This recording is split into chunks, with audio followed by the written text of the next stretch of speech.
You're in contract. Yes. The signs say pending. Everybody's exhaling. The buyers are picking paint colors. The sellers are calling the movers, and the agents are mentally spending the commission checks, and then the escrow dies. I'm Lance Hulsey, and on this channel, we don't do hype, we do the truth. And today, we are doing an autopsy. Because depending on the market, somewhere between a fifth and a third of all pending deals fall apart before they close. That's not a fluke, that's a pattern. And almost every deal, dead escrow dies from one of 6 causes. Let's open up the body and find out what killed it. Stick around to the end because the last 2 are the ones that nobody saw coming.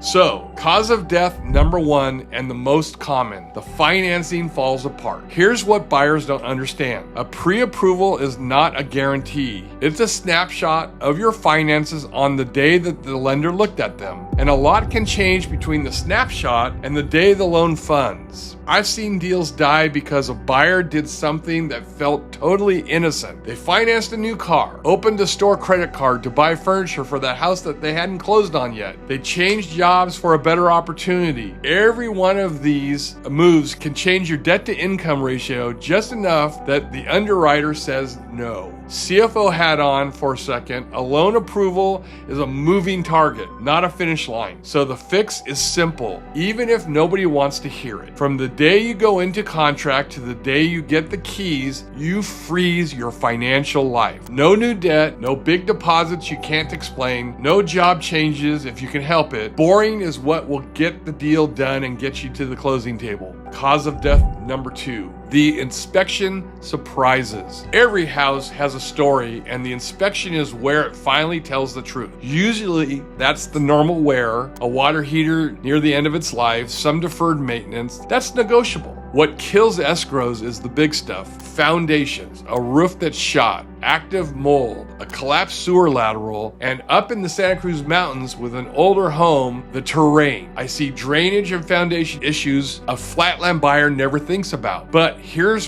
where deals actually die. It's usually not the defect, it's the reaction to it. The buyer asks for a credit, the seller digs in, and now it's a standoff over 10 grand on $1 million deal. Both sides let ego drive, and the deal bleeds out over a number neither of them will remember in a year. The fix? Sellers, get a pre-listing inspection so you control the story instead of reacting to it. Buyers, decide before you write the offer what's a true deal breaker versus just a negotiation. Know the difference between a house that's flawed and a house that's just wrong for you. All right, cause of death number 3. Title and lien problems. This one has nothing to do with the house you can see and everything to do with the paperwork you can't. Title answers one question. Does the seller actually have the clean right to sell you the property? Sometimes the answer is messier than anyone expected. Unknown liens, a contractor never paid, back taxes owed, an old HELOC nobody cleared, unpermitted work, which is everywhere around here, that converted garage done by the buddy, surfaces, installs everything, boundary and easement disputes. Most of this is solvable. That's why title and escrow exist. But solvable takes time, and time kills deals. Every week, a title issue drags on, another week for financing to expire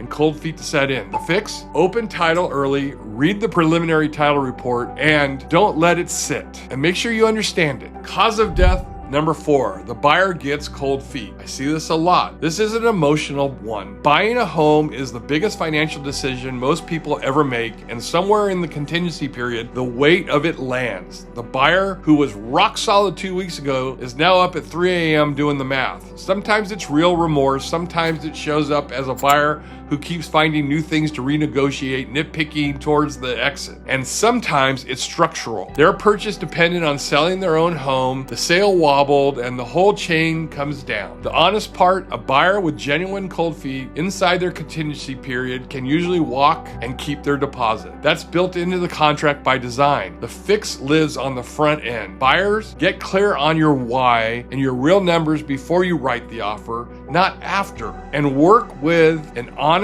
enough agent to talk you through all the things about the house that doesn't fit, because the deal that never should have happened is the one most likely to die. All right, cause of death number 5, the silent killer, and one I'm seeing more right now, the appraisal gap. Here's how it happens. In a competitive market, a buyer offers over asking to win the deal. Say they go to $1,050,000, but the bank only lends on what the appraiser says it's worth. If the appraiser comes back at $1 million flat, you got a $50,000 gap between the price and what the bank will finance. That gap doesn't get loaned, it has to come from somewhere. So now it's a standoff. The buyer covers the difference in cash on top of their already paid down payment. The seller drops the price, or you meet in the middle. If nobody can or will close the gap, the deal will die. And it's brutal because nothing's wrong with the house and nothing's wrong with the buyer. It's just a number on a piece of paper that two people can't bridge. The fix takes honesty on both sides. Buyers, before you waive an appraisal contingency or offer way over asking, know exactly how much cash you can actually bring if it doesn't appraise. Don't write a check your savings can't cash. And sellers, the highest offer isn't always the strongest. Sometimes a slightly lower bid with real appraisal gap coverage is the one that actually closes. All right, cause of death number 6, its own animal. The deal is tangled up in a trust or stuck in a probate. The first 5 are about the house or the buyer. This one's about authority, whether the person signing the contract actually has the legal power to sell. And you'd be surprised how often the answer is not yet.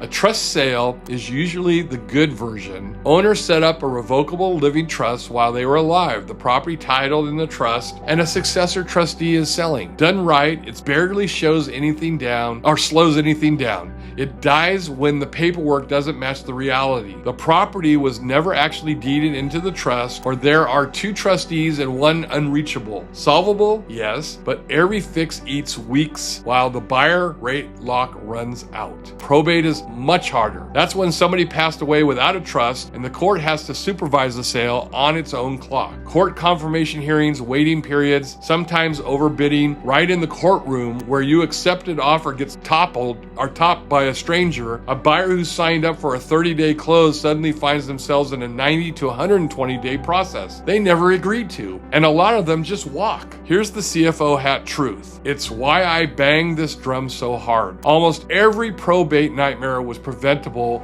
with a living trust set up before it was needed. So if you're a California homeowner, get a trust handled now and make sure the property is actually titled into it, because the trust does nothing if the house was never deeded in. And if you're a buyer looking at a trust or a probate sale, go in with your eyes open on the timeline and work with people who've actually closed these deals before. Call me. So there's your autopsy. 6 things that kill an escrow: financing, inspections, title, cold feet, appraisal gap, and trust or probate issue. And here's the pattern under all 6. Almost none of these deals had to die. Most debt escrows aren't killed by the problem itself. They're killed by the surprise, by poor preparation, or by ego getting in the way of solving issue. The deal that closes isn't the one with no problems. It's the one where everyone saw the problem coming, stayed at the table to solve it. That's the whole job. A good agent isn't just one who high-fives you when you go into contract. It's the one already thinking about all 6 of these the day your offer gets accepted. If you're buying or selling in Silicon Valley or here in the Santa Cruz and Monterey Bay areas, and you want someone watching for these landmines on your behalf, then reach out. That's what we do. If this was useful, hit subscribe. We keep it real here. No hype, just the stuff that moves the needle on the biggest financial decisions of your life. I'm Lance Hulsey. I'll see you in the next video. Again, like, comment, subscribe, share this video. It helps. And if you have any questions, please leave a comment. I hope this helps everybody. We'll talk to you soon. Have a great one. Bye-bye.